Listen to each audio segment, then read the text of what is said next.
Hello everyone and welcome to MediSimplified. So today we are going to talk about one important topic which can be correlated in two or three subjects together, that is Sturge-Weber syndrome, right?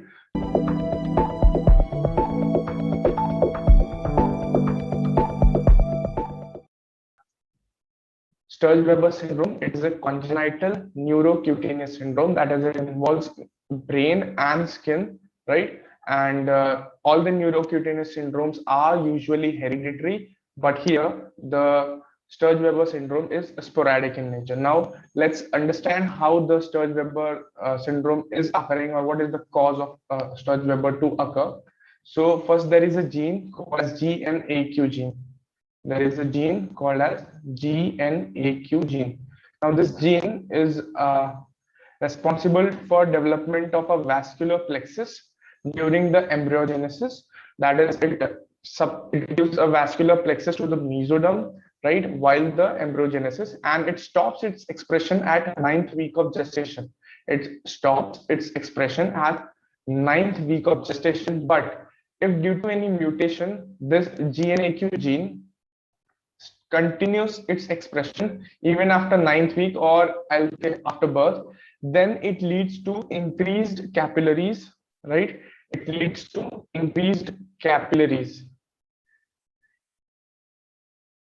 due to the continuous expression of the GNAQ gene due to a mutation, right? The number of capillaries is increased, and where this increased number of capillaries is specific to the areas which is innervated by trigeminal nerve, which is innervated by fifth cranial nerve, right? And due to this, there is a specific stain on the face of the child while birth that is called as port wine stain, right? And here is the image. I try to zoom it out so that we can understand it better, right? So what is happening exactly?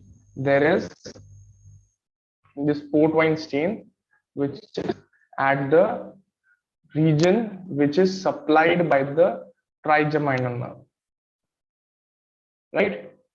And you can see it is unilateral.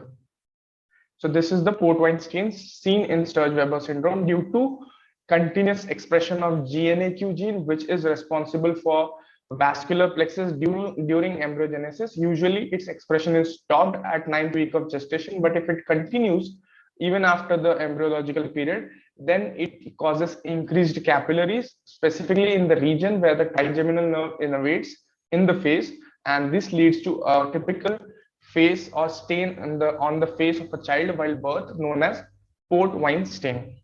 All right, now let's go further, and this I mentioned. Now, this disease is also called as encephalotrigeminal angioma. It is also called as encephalotrigeminal angioma, right? Now, why it is called? Because already mentioned that the staining is usually at the, not usually, it is at the region where the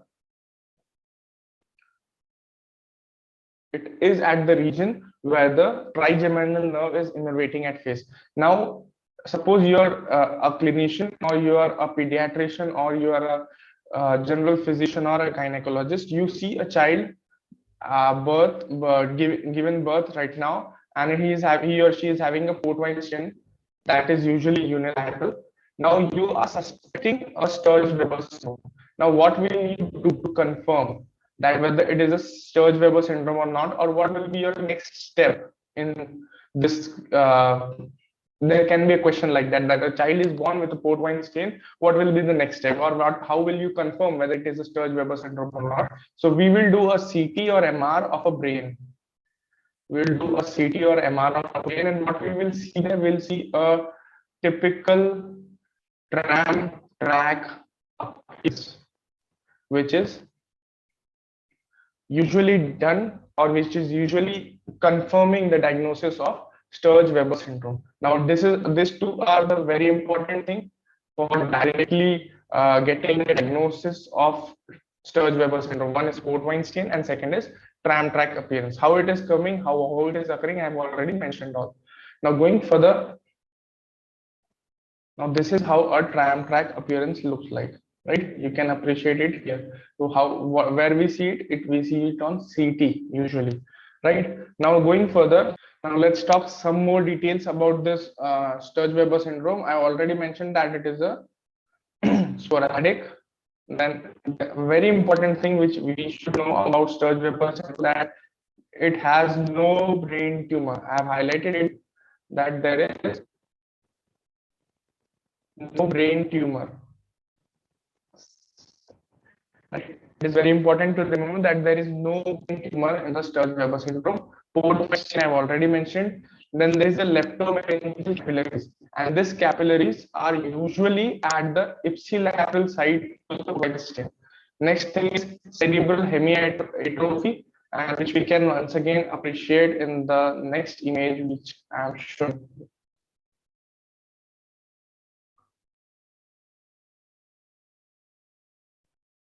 Right. If you appreciate this, there is a atrophy of cerebral, right? So cerebral hemiatrophy is seen in Port-Weinstein. So the specifics are that the patient, the child of Sturge-Weber syndrome will have seizures. That this all are clinical manifestations, seizures and mental retardation. Now, these seizures are usually focal, but it can progress to a generalized seizure. Can progress, right? Then the child will have a mental retardation during developmental age. We will see developmental delay, developmental delays, right? In eye, we can see a glaucoma, that will be a congenital glaucoma, and there is a mnemonic to remember the congenital glaucoma, that is BPL. You can call it as a Barclay's Premier League, or you can call it as a Bangladesh Premier League, whatever you want to call it. So, what is the full form of the mnemonic? Photophobia and lacrimation. Blepharospasm, photophobia, and lacrimation is seen in congenital glaucoma. In eye, in Sturge-Weber syndrome, congenital glaucoma is seen, seizures can be seen, and the child during its developmental age will show a developmental delay. Now, the last question remains that what is the treatment? So, usually we treat the symptoms, right? For seizure, we will give actimelsant. For glaucoma, we'll try to treat the glaucoma with all the drugs, example, latanoprost. Right. So in this way, we'll treat the symptoms which is seen in the child instead of trying to treat the cause or whatever it is. So once again, Sturge-Weber syndrome, congenital neurocutaneous syndrome. Usually all the neurocutaneous syndrome are hereditary in nature, but this is sporadic.